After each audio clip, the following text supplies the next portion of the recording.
Сәлеметсіздер ме оқушылар, қалдарыңыз қалай? Сәлеметсіздер, жақсы. Сабағымызды бастамай тұрып, көңіл күйімізді қалыптастыру үшін додекаэдр әдісімен қолданайық. Яғни сендерге жұп-жұпқа берем, сендер осы бойынша амандасатын боласыңдар.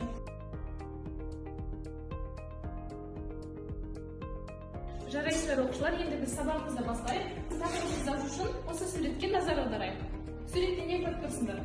Жануарлар және де оның қаңқасы. Екінші Балық, құс, медузада қаңқа болмайды. Бүгінгі біздің тақырыбымыз омыртқалы және де омыртқасыз жануарлар. Жануарлар бізде үш тілде бар. Жануарлар, животные, animals. Енді біздің сабағымыздың мақсаты омыртқалы және де омыртқасыз жануарларды топ-тобымен ажырата алатын болып үйренеміз. 4 топқа бөлінеміз. Осы топқа бөліну үшін біз мына жерде тұрған карточкаларды келіп алайық. Біз тақырыбымызды бастайық. Омыртқалы жануарлар. Омыртқалы жануарлар ол яғни денесінде омыртқа жотасы бар, ішкі қаңқалары бар жануарларды атаймыз. Мысалы бізде керек, жылқы, қой болсақ, омыртқасыз жануарлар ол бізде омыртқа жотасы болмайтын. Яғни мысалы біз келтірсек жұлдызша, медуза, сақтаудағы тапсырманы істеу үшін бір оқушыны шақырайық. Және де қоңыз, ара.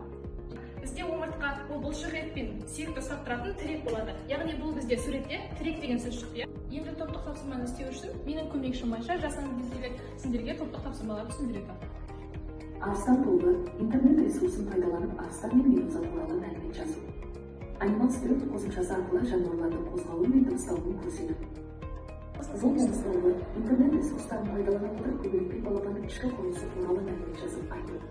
Мерген көпті пайдаланып көрсету. Оқушылар тапсырманы түсіндіңіздер ме? Иә. Ендеше тапсырмаға кірісейік.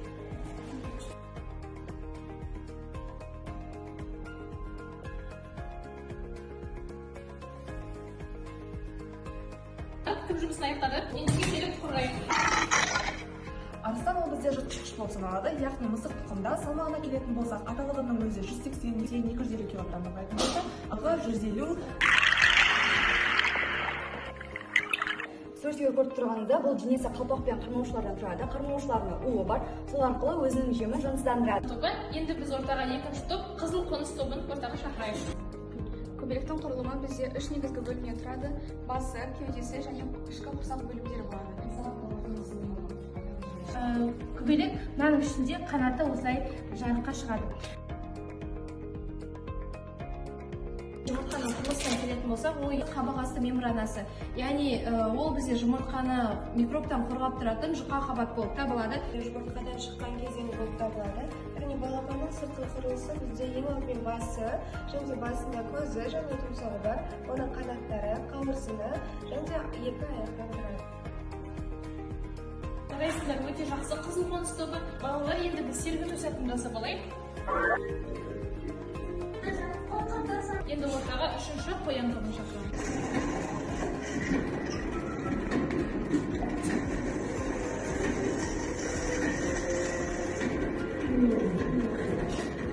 Бір жалпы қашаған ортадағы ең үлкен жануар африкалық пілдің биіктігі 40 метрге дейін барады екен. Мен жираф туралы айта кетсем, жираф әлемдегі ең бойы ұзын жануарлардың бірі. Оның ұзындығы 5-6 метрді құрайды. Жүрегі өте үлкен, 5-6 килограммды құрайды. Табиғаттың ерекше құбылысы болып табылады. Олар өздерінің әдемі жолақтарымен ерекшеленеді. Өте ақылды жануар. Ол ағаштарға секіріп, жеміс теріп жейді. Соңғы шегірткелер тобын ортаға шақырайық. Бойынша біз ChatGPT-да менің сүйікті жануарым атты өлең сұрап шығарып, және де оны Сула бағдарламасына салу керек болғанбыз. Өлең жолдарын оқып кетсек, да оянам мен шаттықпен. Қалқынарым және менің тамысы шаттық туа жаным. Осым бар ғой, сен есімде, ең жақын, менің сүйікті жануарым. Енді сабағымызды қорытындылау үшін мен қазір есіктер ашатын боламын, оған топ-топ болып жауап бересіздер. Бірінші топ жауап береді. Мен бүгін білдім. Баста омыртқалы және омыртқасыз жануарлардың қалай бөлінетінін және қай топқа қайсы жататындығын білдім. Бізде екінші сұрақ омыртқалы жануарларды тап. Екінші топ жануарлар. Ит, құс, балық омыртқалы жануарларға жатады, ал қалғандары омыртқасыз жануарларға жатады. Енді сабақтың соңы келді. Сіздерге сабақ ұнаса алақан әдісімен бас бармағыңызды көрсетеді.